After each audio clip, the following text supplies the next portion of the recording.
Louwagie, pour 2 minutes. Oui, merci Madame la Présidente. Effectivement, cet article, on ne peut que s'en réjouir, puisqu'il nous faut redonner des marges de manœuvre à nos acteurs économiques et restaurer la confiance dont ont besoin les entreprises.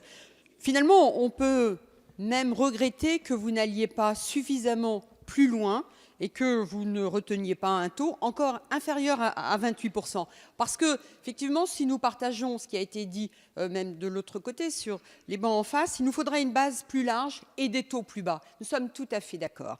Et pour ça, il nous faut donc aider nos entreprises qui aujourd'hui vivent dans un monde global, dans une économie mondiale, dans une économie connectée. Et il faut donc prendre en compte ce qui se passe dans les pays européens.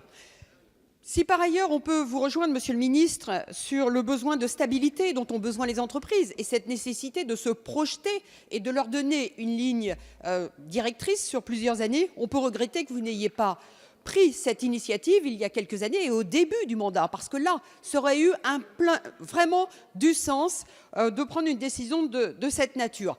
Alors à la fin du mandat, effectivement, elle est prise avec un impact essentiel en 2020, c'est 7 milliards d'euros en 2020. Et finalement, c'est ce que nous appelons les bombes à retardement. Parce que je pense que nous pouvons être d'accord sur le dispositif que vous mettez en place avec des effets au-delà de 2017. Et je pense que c'est sur le mot bombe à retardement, finalement, nous ne sommes pas d'accord. Mais sur le dispositif, vous le reconnaissez vous-même.